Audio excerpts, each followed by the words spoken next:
Greg Barton is a professor of global Islamic politics at Deakin University. He's an expert on challenges from global terrorism, and he joins me now from Kuala Lumpur.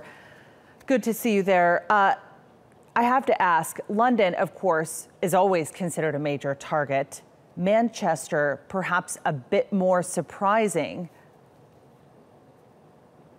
Yes, it is a bit surprising. There's no recent history of terror attacks in Manchester. We're talking about one of Europe's largest cities and one of Europe's largest concert venues. And you think about it in those terms, it's a prime target. A big concert like this, people streaming out in the public foyer, that's a soft target. So you can see why terrorists might look around and say, London's too hard, we'll go to Manchester.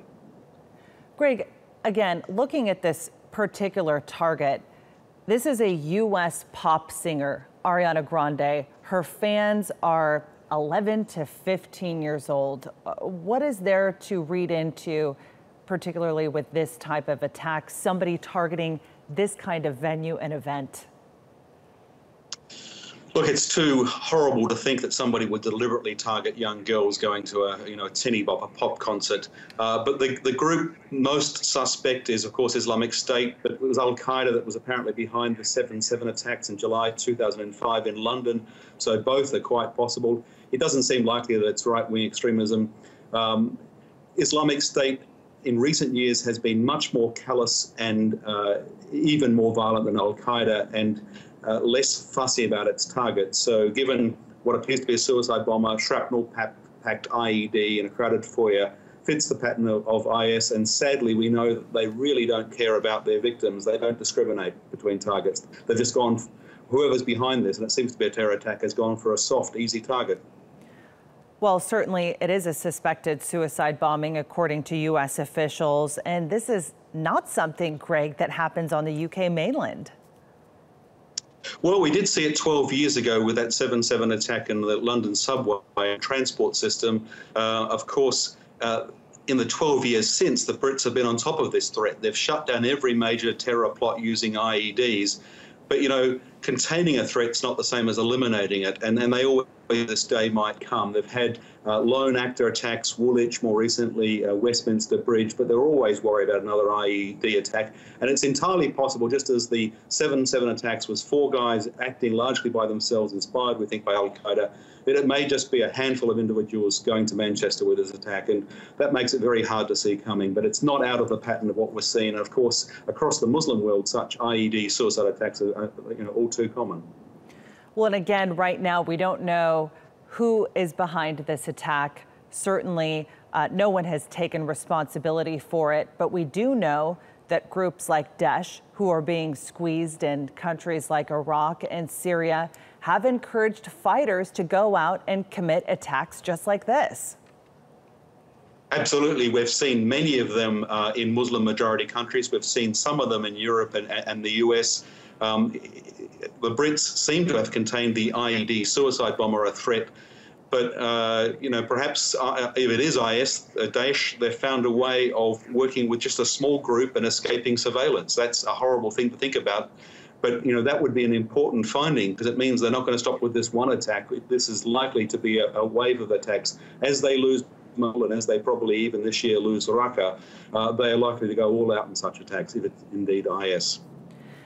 When this news first broke, Greg, the first thing that I was thinking is, how did an explosion happen inside the venue? But then we find out that it happens outside the venue, in a public area. Of course, this was not in the concert itself. How can you prevent something like this? Well, that's a really good question. As you break it down, it was at the end of the concert, people were streaming out. There's 20,000 people inside that auditorium coming out into the public foyer where they sell tickets. You can't queue people up on the street to check them before they come into the foyer. And at the end of a concert or a sporting event, you sort of tend to drop your guard. You think the worst is over. But that's going to be a lesson to be learned from this. The short answer is there are no simple solutions. Intelligence remains the most important thing. The Brits have done very well working with community groups. They're going to have to try and see what slipped through their intelligence radar and, what they could have done differently. But at the end of the day, there are no guarantees. There's no way you can make public venues completely safe. I can't help but look at this arena and the fact that it did, as we've talked about, happen in a public forum. I guess it's a bit early to look at this investigation and what could or could not have happened or what potential oversight there is. So it's hard to talk about the lessons learned, but what could there be to learn from this? Well, one of the things is to work out the logistics of, was it one suicide bomber? Was it a small group? Were they part of a network? How do they get through very competent and very tight British surveillance? That's an important lesson to learn. Then there's the questions we're discussing about venues. How do you keep those venues safe? Probably we have to pay more attention to what happens when an event finishes, when a concert or sporting match finishes. There's the question of public foyers before you get to security. We saw that sadly with Brussels, but also with Istanbul, with the airport attack. That there's always going to be a public space before people go through security. How do you make those spaces safe? No simple answers out of this, but the immediate thing will be to figure out who was the group behind. Was it part of a large network? Was it sort of lone actors operating autonomously? Is it a pattern of ongoing attacks? If it's IS, then we think that perhaps it might be, but also it could be Al-Qaeda.